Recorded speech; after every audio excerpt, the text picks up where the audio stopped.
Hi students, welcome to your channel money tutorial. आज के अपने इस वीडियो क्लास का टॉपिक रहेगा कंडीशनल प्रोबेबिलिटी। कंडीशनल प्रोबेबिलिटी क्या होता है? जैसे टॉपिक के नाम में ही एक वर्ड शामिल है, कंडीशन। दो इवेंट हमारे पास होते हैं, ए और बी। कंडीशनल प्रोबेबिलिटी का मतलब है इन दोनों में से एक इवेंट ऑलरेडी हो चुका है, एक इवेंट ऑलरेडी हो चुका है, इससे रिलेटेड एक और इवेंट होने की क्या प्रोबेबिलिटी है, इससे रिलेटेड एक और इवेंट होने की क्या प्रोबेबिलिटी है, इसे हम बोलते हैं कंडीशनल प्रोबेबिलिटी। अब बुक्स के अकॉर्डिंग प्योर मैथमेटिकल लैंग्वेज में मैं इसकी डेफिनेशन और मैं आपको इसको समझाऊंगा भी नहीं।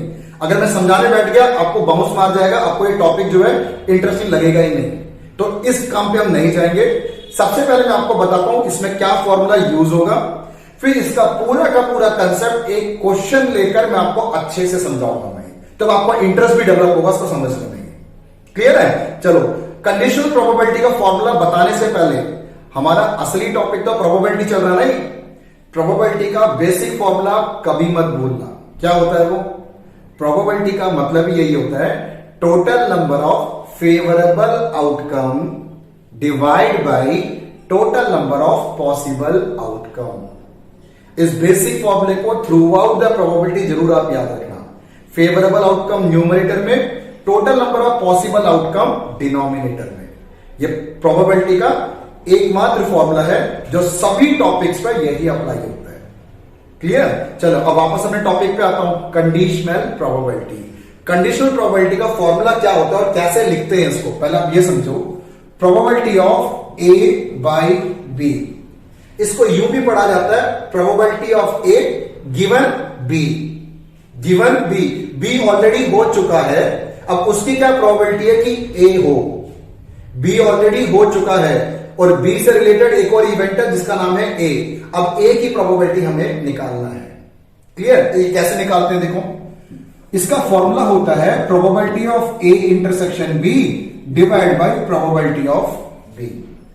ऊपर हमेशा इंटरसेक्शन रखना, ए और बी में जो कॉमन पार्ट है उसकी प्रोबेबिलिटी, अगर डिवाइड में बी है तो प्रोबेबिलिटी ऑफ बी रख देना यहां पर आप। अगर यही आपसे ऐसे आ जाए question probability of B by A, तो न्यूमरेटर में तो ए इंटरसेक्शन बी ही आएगा, अब नीचे ए है ना, यहां पे प्रोबेबिलिटी ऑफ ए लिख दो आप इसको। क्लियर? ये तो मैंने अभी आपको फॉर्मूला समझाया है। इस फॉर्मूले के साथ साथ आपके स्क्रीन पे कुछ और भी फॉर्मूले देखो हैं। ये सारे क्या है? इससे पहले के टॉपिक के फॉर्मूले हैं, बेसिक फॉर्मूले हैं सारे के सारे। जैसे probability of A union B क्या होता है? Probability of A plus probability of B minus probability of A intersection B, है ना? ये एक बेसिक फॉर्मूला है यूनियन का। अगर आपसे पूछा जाए कि probability of neither A nor B या probability of not A and not B, तो आपका क्या आंसर होना चाहिए? 1 minus probability of A union B. Clear? अगर आपसे पूछे probability of not A and sorry और नॉट बी, नॉट ए और नॉट बी, तो 1 में से इंटरसेक्शन को माइनस कर दो, 1 में से इंटरसेक्शन को माइनस कर दो। एक लास्ट और समझा देता हूं मैं। Probability of A but not B, A की प्रोबेबिलिटी पर बी नहीं चाहिए, सिर्फ ए की probability, only A, B involve नहीं होना चाहिए। तो उसमें से क्या करना? प्रोबेबिलिटी ऑफ ए में से probability of A intersection B minus कर दो। ये मेरा कंडीशनल प्रोबेबिलिटी का टॉपिक नहीं है, ये इससे पहले के सारे प्रोबेबिलिटीज के फॉर्मूलेज हैं जो हर टॉपिक में यूज होते ही हैं। तो पहले मैंने आपको वो भी प्रोवाइड कर दिया। ये टॉपिक तो मेरा strictly related to conditional probability है, पर इसमें ये वाले फॉर्मूलेज भी यूज होते हैं, पहले आप नोट डाउन करके जरूर रखना इसको। जो फॉर्मूला जहां जहां अप्लाई होगा मैं आपको समझा दूंगा इसको। क्लियर है? पर अब हम बढ़ते हैं मेन मुद्दे की तरफ। ये कंडीशनल प्रोबेबिलिटी क्या होता है, अभी तो वो मैंने समझाया नहीं आपको अच्छे से। क्वेश्चन कराता हूं, उसी क्वेश्चन से मैं आपको क्लियर कट समझा दूंगा कि भैया ये इसका कंसेप्ट है क्या। स्टार्ट करें? चलो, आपके स्क्रीन पे देखो फर्स्ट क्वेश्चन है। फर्स्ट क्वेश्चन को हम पहले रीड आउट करते हैं। अ कॉइन इज टॉस्ड 2 टाइम्स, एक कॉइन को हम 2 बार उछाल रहे हैं, टॉस कर रहे हैं। Find the probability of getting tail on second toss. Second toss में टेल चाहिए। फर्स्ट में क्या आया अभी ये नहीं पता, सेकेंड टॉस में टेल चाहिए, उसकी प्रोबेबिलिटी चाहिए if first toss result in head. पहले टॉस में तो हेड आ गया, फर्स्ट टॉस में तो हेड आ गया, उसकी क्या प्रोबेबिलिटी है सेकेंड टॉस में टेल आए। एक इवेंट ऑलरेडी हो चुका होता है, उससे रिलेटेड एक दूसरे इवेंट की प्रोबेबिलिटी निकालनी है, इसे बोलते हैं कंडीशनल प्रोबेबिलिटी। ठीक है, अब मैं आपको ये बात में लिख के और समझाता हूं कि कैसे लिखा जाता है और कैसे समझा जाता है। सर एक या दो क्वेश्चन में आपको पूरा का पूरा कंसेप्ट बिल्कुल क्लियर हो जाएगा। इसमें दो इवेंट्स है ना, उन दोनों को हम लेट कर लेते हैं ए और बी। हमें किसकी प्रोबेबिलिटी निकालनी है, find the probability of getting tail on second toss. तो इसको हम लिख लेते हैं ए को टेल ऑन सेकेंड टॉस, जिसकी प्रोबेबिलिटी निकालनी है उसे हमने ए लेट कर लिया। क्लियर। अब क्या गिवन था हमें, if first toss result in head, first toss result in head, जो ऑलरेडी हो गया उसे हम बी इवेंट मान लेते हैं। ऐसे दो इवेंट आपको लेट करने हैं। क्लियर। एक ऑलरेडी हो चुका होता है, यही हमारी कंडीशन है, ये इवेंट ऑलरेडी हो चुका है और इसकी प्रोबेबिलिटी निकालनी है। ठीक है यहां तक। अब देखो कितना इजी है ये। सबसे पहले तो हम एक ना सैंपल स्पेस बना लेते हैं। दो कॉइन टॉस करने का क्या क्या सैंपल स्पेस होता है, head head, head tail, tail head और टेल टेल। ये तो क्लियर होगा आपको। चार इवेंट्स हैं, चार नंबर ऑफ एलिमेंट है सैंपल स्पेस में। अब ए पे जाते हैं। ए में क्या कह रहा है, tail on second toss, second toss में टेल। अब आप मुझे बताओ सेकेंड टॉस में टेल कहां कहां पर है, यहां पर है और यहां पर है, एच टी और टी टी। ये भी क्लियर है यहां तक। ठीक है, सेकेंड टॉस में टेल जितना बोल रहे हैं हम उसकी प्रोबेबिलिटी निकालेंगे अभी। तो यहां से प्रोबेबिलिटी ऑफ ए क्या पता लगा हमें, प्रोबेबिलिटी ऑफ ए हमारे फेवर में दो एलिमेंट है, दो डिवाइड बाई टोटल कितने थे ये, चार थे, 2/4। Total number of favourable outcome divide by total number of possible outcome. यही तो था फॉर्मूला मेन प्रोबेबिलिटी का। तो P हमारा आ गया 2/4। कैसे, दोबारा बता रहा हूं, यहां 2 हमारे फेवर में है और 4 हमारे पॉसिबल इवेंट्स है, इसलिए 2/4। अगला स्टेप क्या है, B first toss result in head. पहले टॉस में हेड आ जाए, फर्स्ट टॉस में हेड आ जाए। तो फर्स्ट टॉस में हेड कहां पर है, एच एच, एच टी, बस यही दो इवेंट हमारे पास। तो प्रोबेबिलिटी ऑफ बी क्या बना, प्रोबेबिलिटी ऑफ बी ये बना 2/4, क्योंकि यहां पर भी 2 एलिमेंट्स हैं और टोटल यहां पर 4 थे, तो इसलिए 2/4। और ए हमें हमेशा अपने तरफ से क्या निकालना है, ए इंटरसेक्शन बी। इंटरसेक्शन का मतलब क्या होता है, कॉमन। इसमें और इसमें कोई कॉमन है क्या, देखो आप इसमें और इसमें कॉमन है क्या, इसमें नहीं है, ये रहा, ये है कॉमन, एच टी इसमें कॉमन है ना। तो इसकी प्रोबेबिलिटी क्या बनी, probability of A intersection B की। कितने एलिमेंट्स हैं यहां पर, सिर्फ एक एलिमेंट है, 1, और total number of possible outcome 4।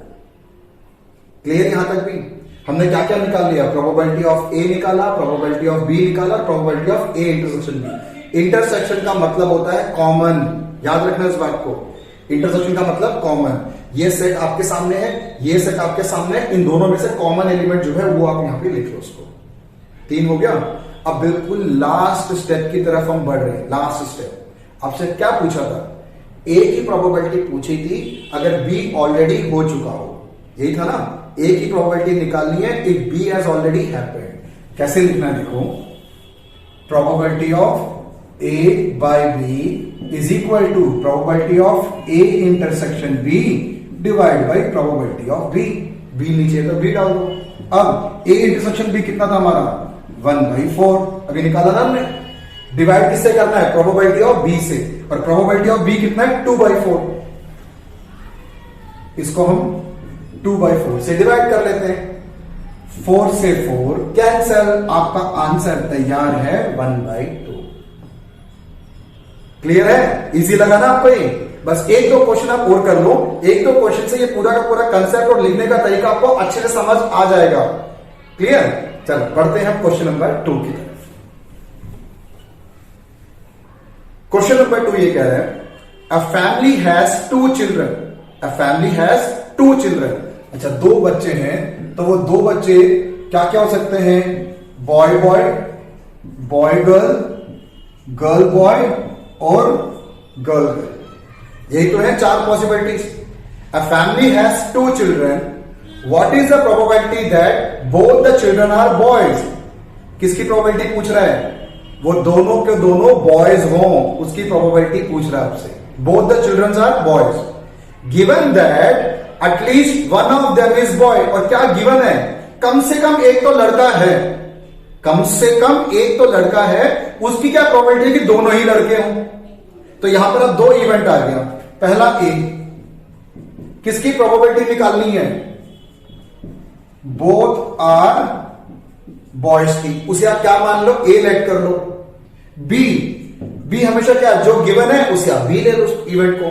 क्या गिवन था आपको इस क्वेश्चन में? At least one of the child is, at least one of the is boy. तो at least one of the is boy, one of the child is boy, ऐसे लिख लो वहां पे। ठीक है, तो 2 इवेंट है, हमें निकालनी है बॉयज की प्रोबेबिलिटी और क्या गिवन है। जो गिवन होता है उसे सेकंड इवेंट मान लो। ठीक है, at least one of the is boy. अब देखो ए, बोथ आर बॉयज। अब आपके पास जो सैंपल स्पेस था इसमें बोथ आर बॉयज कौन कौन है? अच्छे से देखो एक बार, एक ही है बस, एक बोथ आर बॉयज, एक ही है ना एलिमेंट्री। तो यहां से हमें क्या पता लगा? प्रोबेबिलिटी ऑफ ए 1/4। अब ये 1/4 कैसे? ये हमारे फेवर में है और ये हमारे पॉसिबल आउटकम्स है। Total number of favourable outcome divide by total number of possible outcome, यही था फॉर्मूला 1/4। अगला अब बी के लिए, at least one of them is boy. कम से कम एक तो लड़का है। कम से कम एक लड़का किस किस में है? एक तो इसमें भी है। कम से कम एक का मतलब एक से ज्यादा भी हो सकता है, ध्यान रखना आपको। तो एक बीबी और एक बीजी और एक जीबी, कम से कम एक तो बॉय होना चाहिए। तो ये हमारे 3 हमारे इस फेवर में आ गए। इसको देख के लिखना है, मैं बी को, ए को नहीं देखना, बी को देख के लिखना है। तो यहां से हमें पता लगा प्रोबेबिलिटी ऑफ बी इज 3/4, क्योंकि यहां पर 3 हमारे फेवर में है और टोटल 4 हमारे पॉसिबल इवेंट्स हैं। 2 हो गया। पर अपनी तरफ से क्या निकालना पड़ता है हमें? ए इंटरसेक्शन बी, ये तो निकालना ही पड़ेगा। इंटरसेक्शन का मतलब क्या? कॉमन। अब बताओ इसमें और इसमें कॉमन क्या एलिमेंट है? दोनों में से कॉमन बीबी, बीबी एक ही है।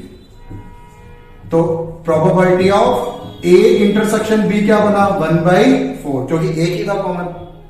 ये 3 प्रोबेबिलिटी हमने निकाल लिया। अब बिल्कुल लास्ट स्टेप की तरफ बढ़ते हैं। क्या पूछ रहा था क्वेश्चन में?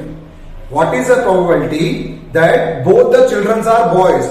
जिसकी प्रोबेबिलिटी पूछ रहा है उसी को हमेशा न्यूमरेटर में रखना है, ये ध्यान रखो आप।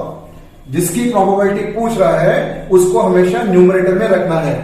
बोथ आर बॉयज को हमने ए लेट किया था ना, तो ए को आप न्यूमरेटर में रखो। क्या गिवन है? Given that at least one of them is boy, और जो गिवन होता है उसे हमेशा डिनोमिनेटर में। बस इतना सा ही आपको ध्यान रखना है। ये पूरा का पूरा टॉपिक आपका तैयार है। जिसकी प्रोबेबिलिटी पूछ रहा है वो न्यूमरेटर में, जिस इवेंट ऑलरेडी गिवन है, जो इवेंट ऑलरेडी हो चुका है, वो हमेशा डिनोमिनेटर में। क्लियर? और फॉर्मूला तो आपको मेरे ख्याल से समझ ही आ गया क्या करना है। ऊपर क्या आएगा? ए इंटरसेक्शन बी, बहुत छोटा सा फॉर्मूला है, और नीचे बी है तो प्रोबेबिलिटी ऑफ बी। अब ए इंटरसेक्शन बी क्या था हमारा? 1/4, और बी की प्रोबेबिलिटी क्या थी? 3/4। तो अब हमारा फाइनल आंसर 1/4 डिवाइड बाई 3/4, 4 से 4 हमारा कैंसल, तो क्या बच गया? 1/3 रह गया। तो ये हमारा फाइनल आंसर है। समझ आ रहा है आपको? चलो अभी हम और भी क्वेश्चंस करेंगे। कम से कम 8 क्वेश्चन तो मैं कराऊंगा इस वीडियो क्लास में आपको। पर मेरी एक रिक्वेस्ट है आपसे, जो भी मैं क्वेश्चन करा रहा हूं जरूर उसको आप नोट डाउन करते हुए चलो। उसको नोट डाउन करोगे, बेनिफिट आपका होगा। क्लियर है? चलो बढ़ते हैं आगे क्वेश्चन नंबर 3 की तरफ। Question number 3, a coin is tossed 3 times. एक सिक्के को 3 बार टॉस किया जा रहा है। पहले एक काम करते हैं, उसका सैंपल स्पेस देख लेते हैं। अगर हम एक कॉइन को 3 बार हम टॉस करते हैं तो क्या बनेगा? Head head head head head tail, head tail head, tail head head, 3 बार टेल टेल टेल, लास्ट में हेड डाल देते हैं, हेड को रोटेट करते हैं, tail head tail, head tail tail. यही तो 8 पॉसिबल इवेंट्स बनेंगे ना, पॉसिबल आउटकम्स। अगर 3 कॉइन को हम टॉस करते हैं तो ये बन गया 8। अब क्या क्वेश्चन है? Find the probability that head on third toss, तीसरे टॉस में हेड हो, उसकी प्रोबेबिलिटी पूछ रहा है। ए, हेड ऑन थर्ड टॉस, तीसरे टॉस में हेड पूछ रहा है, उसको आप ए मान लो उसको। ठीक है, आगे क्या गिवन है? If it is given that head on first 2 toss, और क्या गिवन है उसे आप बी मान लो। Head on first 2 toss. दोबारा बताता हूं, जिसकी प्रोबेबिलिटी निकालनी है उसे ए मान के उसको लेट कर लो, जो गिवन है उस इवेंट को बी नाम दे दो। ऐसे 2 इवेंट हो जाते हैं, ए और बी। जिसकी प्रोबेबिलिटी निकालनी है वो ए लेट कर लो, जो इवेंट गिवन होता है उसे आप बी लेट कर लो। है ये भी सिंपल, बहुत सिंपल है क्वेश्चन। देखो आप, अब देखो ए, हेड ऑन थर्ड टॉस, तीसरे टॉस में हमें हेड चाहिए, थर्ड टॉस में। अब बताओ कहां कहां पर है तीसरे टॉस में हेड? इसमें है ना तीसरे टॉस में हेड, तो ये हमारे फेवर में है। पहले 2 में कुछ भी हो सकता है, इससे फर्क नहीं पड़ता, तीसरे में हेड चाहिए, यही है हमारा ए यहां पर।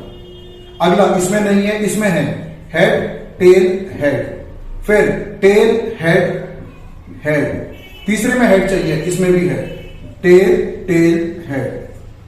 बस यही है 4। तो बताओ ए की प्रोबेबिलिटी क्या बनी यहां पर? ए की प्रोबेबिलिटी बनी ये 4 है और ये टोटल आउटकम 8 है। तो प्रोबेबिलिटी ऑफ ए इज 4/8। मैं इसको अभी कैंसिल नहीं करता, ठीक है? 4/8 को काटकर 1/2 अभी मैं नहीं करता, इसे फिलहाल ऐसे रहने दो 4/8। 4 हमारे फेवर में है, टोटल 8 थे, इसलिए 4/8। अब बी को क्या लेट किया था? बी था हमारा head on first 2 toss. B है हेड ऑन फर्स्ट 2 टॉस, पहले 2 टॉस में हेड होना चाहिए, उसको देखो आप। एच एच एच, ये अगला एच एच टी, बाकी फर्स्ट 2 टॉस में हेड नहीं है, यही है 2 बस हमारे फेवर में। तो यहां से प्रोबेबिलिटी ऑफ बी क्या बना? 2/8। ये भी क्लियर? अच्छा, अब क्या निकालना पड़ता हमें? ए इंटरसेक्शन बी। ए और बी में कॉमन एलिमेंट कौन सा है? आप देखो उसको, एक तो ट्रिपल एच वाला है कॉमन एलिमेंट, बस एक ही है, एच एच एच, एक ही है बस कॉमन। तो यहां से probability of A intersection B 1/8। तो 3 प्रोबेबिलिटीज तो हमने निकाल लिया, probability of A, probability of B, probability of A intersection B, 3 हम निकाल चुके। अभी तक हम तीसरा क्वेश्चन कर रहे हैं। अभी तक प्रोबेबिलिटी ऑफ ए का यूज होता नहीं है, मैंने फिर भी आपको निकालना सिखा दिया। ठीक है, निकाल दो, कोई प्रॉब्लम नहीं है। चलो, probability of A, probability of B, probability of A intersection B. अब आपसे क्या पूछ रहा है? अब आ जाते हैं लास्ट स्टेप की तरफ। अब आपसे पूछ रहा है ए की प्रोबेबिलिटी निकालो given B has already happened. तो अब जल्दी से फटाफट वीडियो पॉज करो, जल्दी से खत्म कर दो इस क्वेश्चन को। आप ए की प्रोबेबिलिटी निकालनी है और बी ऑलरेडी हमें गिवन है। जिसकी प्रोबेबिलिटी निकालनी होती है वो न्यूमरेटर में, और जो इवेंट ऑलरेडी हो चुका होता है वो डिनोमिनेटर में है। सिंपल। जिसकी प्रोबेबिलिटी निकालनी है वो ऊपर, जो इवेंट ऑलरेडी हमें गिवन है वो नीचे। ऐसे याद रखो उसको, ये है कंडीशनल प्रोबेबिलिटी। तो probability of A intersection B divide by probability of B. अब 1/8 और 2/8 को दोनों को डिवाइड कर लो वैल्यू पुट करके। 1/8 और 2/8, 8 से 8 कैंसिल हुआ तो फाइनल आंसर है 1/2। क्लियर है? समझ आया आपको? चलो बढ़ते हैं क्वेश्चन नंबर 4 की तरफ। 4th क्वेश्चन आप रीड आउट कर लो। Question number 4, assume that each born child is equally likely to be a boy or girl if a family has 2 children। Again family में 2 बच्चे हैं, वो 2 बच्चे क्या क्या हो सकते हैं? उनका sample space boy boy girl girl, boy girl या गर्ल बॉय, यही 4 पॉसिबिलिटीज है ना, वो सैंपल स्पेस बन गया हमारा S. If a family has 2 children, what is a conditional probability that both are girls? Both are girls, A write कर लेते हैं, both are girls. Given that youngest is girl, और क्या गिवन है? Youngest is girl. जिसकी probability निकालनी है, जिस इवेंट की प्रोबेबिलिटी निकालनी है वो ए, जो इवेंट ऑलरेडी हो चुका है उसे बी। ऐसे आइडेंटिफाई कर लो, देखो कितना सिंपल है वैसे ए और बी। जैसे हमने ए और बी लेट कर लिया 2 इवेंट्स को, अब हम इनकी प्रोबेबिलिटी निकाल लेते हैं। पहले ए, बोथ आर गर्ल्स बता रहा है, बोथ आर गर्ल्स कहां पर है? ये रहा, जी जी। तो प्रोबेबिलिटी ऑफ ए क्या बनेगा? प्रोबेबिलिटी ऑफ ए 1/4। अगला बी, बी में कह रहा है यंगेस्ट इज गर्ल। यंगेस्ट कौन सा होता है? पहले वाला एल्डेस्ट होता है, दूसरे वाला यंगेस्ट। तो यंगेस्ट इज गर्ल में एक तो ये पॉसिबल है और एक ये पॉसिबल है, जी जी और बी जी। तो ये बना probability of B is equal to 2/4। ये भी क्लियर? आगे बढ़ते हैं। अब हमें चाहिए ए इंटरसेक्शन बी। अब ए इंटरसेक्शन बी क्या होगा? ए इंटरसेक्शन बी में इन दोनों में कॉमन कौन सा है? कॉमन सिर्फ एक ही है, वो है जी जी। तो यहां से probability of A intersection B क्या बना? 1/4। यहां तक तो आपको पूरा क्लियर समझ आ गया होगा, इजी है वैसे यहां तक तो। अब लास्ट स्टेप भी तो इजी है। अब क्या कह रहा है? इसकी प्रोबेबिलिटी निकालना है, ए की प्रोबेबिलिटी निकालनी है और बी हमें गिवन है। जिसकी प्रोबेबिलिटी निकालनी है वो न्यूमरेटर में, जो इवेंट हमें ऑलरेडी गिवन होता है वो डिनोमिनेटर में। तो जल्दी से फटाफट वैल्यू डालते हैं, क्वेश्चन खत्म करते हैं। Required probability A by B, formula अब तो आपको रेड किया हुआ ये formula, probability of A intersection B divide by probability of B. इसको इससे हम डिवाइड कर लेते हैं तो आपका फाइनल आंसर 1/2। इजी है, समझ आ गया क्वेश्चन? ठीक है। अब मुझे लगता है कि 4 क्वेश्चन करने के बाद आपको ये क्वेश्चन पकड़ में आ रहा है कि क्या होता है कंडीशनल प्रोबेबिलिटी। बस यही है, क्वेश्चन के साथ इजी वे में अगर हम रहेंगे तो हमें पूरा टॉपिक समझ आ जाएगा। अगर आप जरूरत से ज्यादा मैथमेटिकल लैंग्वेज में घुसकर प्रॉपर उस तरीके से S1 S2 वगैरह सैंपल स्पेस बनाते चले जाएं, बाउंस होना स्टार्ट हो जाता है, फिर मजा नहीं आता। चलो ठीक है, बढ़ते हैं क्वेश्चन नंबर 5 की तरफ। ये रहा आपके स्क्रीन पे 5th क्वेश्चन। 5th में given that the 2 number appearing on throwing 2 dice are different। अब 2 डाइस को एक साथ फेंक रहे हो, 2 डाइस को जब एक साथ आप फेंकोगे तो उसमें सैंपल स्पेस में कितने एलिमेंट्स होंगे? 36 एलिमेंट्स होंगे, होगा नहीं? 1 1 1 2 1 3 1 4 1 5 1 6 2 1 2 2 2 3 ऐसे करते करते 6 6 में जाके खत्म होगा। 36 एलिमेंट्स होंगे, लिखने की जरूरत नहीं है। चलो 2 डाइस हम फेंक रहे हैं और उसमें क्या हो चुका है? गिवन, ये ऑलरेडी गिवन हमें, given that 2 numbers appearing on throwing 2 dice are different। जो 2 डाइस आपने थ्रो किया उसके फेस में जो 2 नंबर्स आ रहे हैं दोनों के दोनों डिफरेंट है, ऐसा गिवन है हमें। Find the probability of the event the sum of the number on dice is 4। उसकी क्या प्रोबेबिलिटी है कि जो 2 नंबर अपीयर कर रहे हैं उनका सम 4 हो। जो 2 नंबर अपीयर कर रहे हैं फेस में उसका सम 4 हो, 4, उसकी क्या प्रोबेबिलिटी है? करते हैं इसको। पहले हमें इतना पता है कि number of element in sample space कितना होगा? 36 होगा। ये पूरा बनाने की जरूरत नहीं है। अब ए, याद रखना ए आपको गिवन है। क्या गिवन है? ये गिवन है 2 number on dice are different.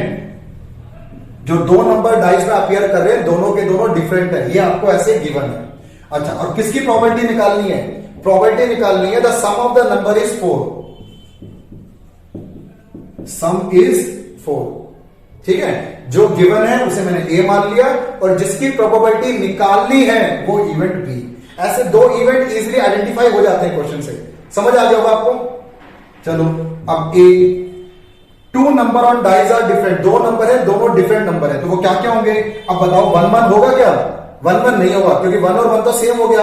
1 1 2 2 3 3 4 4 5 5 6 6, ये 6 नंबर नहीं होंगे, इनके अलावा बाकी सारे होंगे।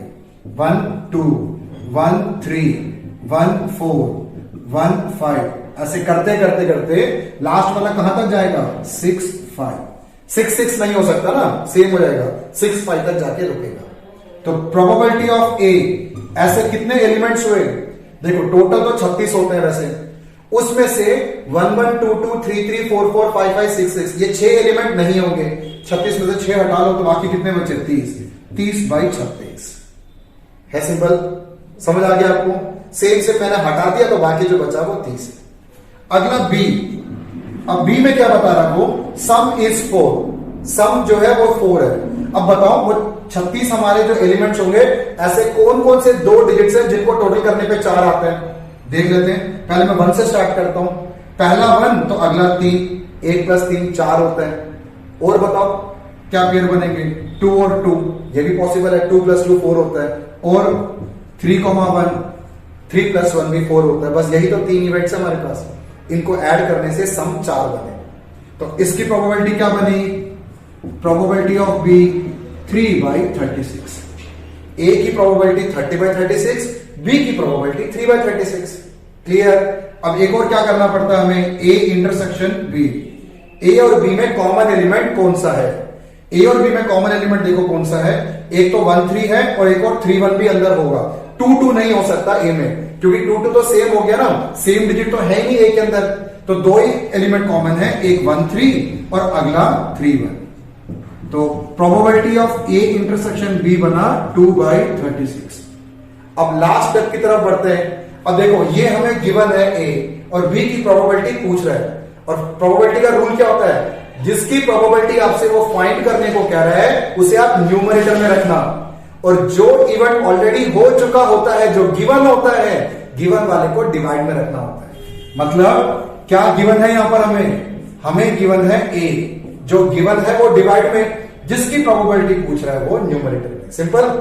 इस बार हमें ए वाला इवेंट जो था वो गिवन था। देख लो एक बार क्वेश्चन। गिवन हमें ए है, जो गिवन होगा वो डिनोमिनेटर में, जिसकी प्रोबेबिलिटी फाइंड करने वो कहेगा वो ऊपर न्यूमरेटर में। तो बी अपॉन में ए हमें निकालना है। फॉर्मूला तो ए इंटरसेक्शन बी ही आएगा ऊपर, divide by probability of A. Clear है? अब इसकी वैल्यू सब्स्टिट्यूट कर देते हैं। ये 2/36 और ये 30/36, तो आंसर क्या आएगा? 2/30। 2/30 इसे हम काटेंगे तो कितना बनेगा? 1/15 है। सिंपल। ये भी देखो सारे के सारे अच्छे से इजी लेवल पे जा रहे हैं क्वेश्चन, पर इतना जरूर ध्यान रखना, हम 8 क्वेश्चन से रुकना नहीं है, हमें और भी काफी सारे क्वेश्चंस करने हैं। कम से कम कोशिश करूंगा 25 क्वेश्चन करा के आपको पूरा का पूरा कंडीशनल प्रोबेबिलिटी का टॉपिक ही कवर करा दूंगा आपको ये। ठीक है, चलो बढ़ते हैं क्वेश्चन नंबर 6 की तरफ। देखो 6 7 8 तो बहुत सिंपल क्वेश्चंस है। प्रोबेबिलिटी ऑफ ए आपको गिवन है 0.8, probability of B 0.5, B by A 0.4, probability of A आपको गिवन है 0.8, प्रोबेबिलिटी ऑफ बी भी हमें गिवन है 0.5, probability of A by B यही गिवन है ना? नहीं, बी बाई ए गिवन है। Probability of B by A हमें गिवन है 0.4। अब हमें पहले क्या फाइंड करना है? ए इंटरसेक्शन बी निकालना है। देखो कितना सिंपल है, ए इंटरसेक्शन बी। हमें बी बाई ए गिवन है ना, इसका फॉर्मूला होता क्या है? बी बाई ए का formula probability of A intersection B divide by probability of A, यही है ना फॉर्मूला। इसकी वैल्यू में 0.4 पुट कर लेता हूं, और ये तो मुझे निकालने को ही कह रहा हूं, A intersection B divide by probability of A. अब प्रोबेबिलिटी ऑफ ए क्या था? 0.8। अब इजीली पता लग सकता है ना, A intersection B cross multiply कर दो ना, तो 0.4 को 0.8 से मल्टीप्लाई करेंगे तो 0.32। क्लियर है? इजी लगा क्वेश्चन? ठीक है, अभी खत्म नहीं हुआ, अभी सेकंड पार्ट भी है। सेकंड पार्ट में बोल रहा है probability of A by B. निकालते हैं probability of A by B. Probability of A by B. अब इसका फॉर्मूला क्या होता है? A intersection B divide by probability of B.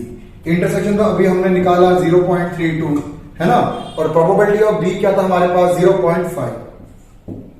इसके पीछे 0 डालो कोई फर्क नहीं पड़ेगा, पॉइंट से पॉइंट कटा 32/50, तो ये आ जाएगा 0.64। कैलकुलेट करेंगे तो क्लियर। तो 2 क्वेश्चन, 2 पार्ट हो गया। अब 2 पार्ट के बाद तीसरे पार्ट में क्या बोल रहा है? Probability of A union B.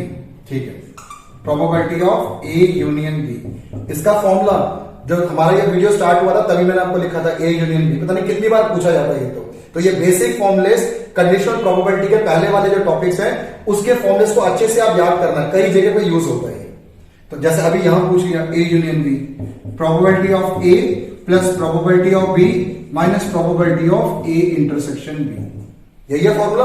Probability of A क्या था 0.8, probability of B 0.5 minus A intersection B, A intersection B था हमारा 0.32, तो ये हमारा बना 0.98।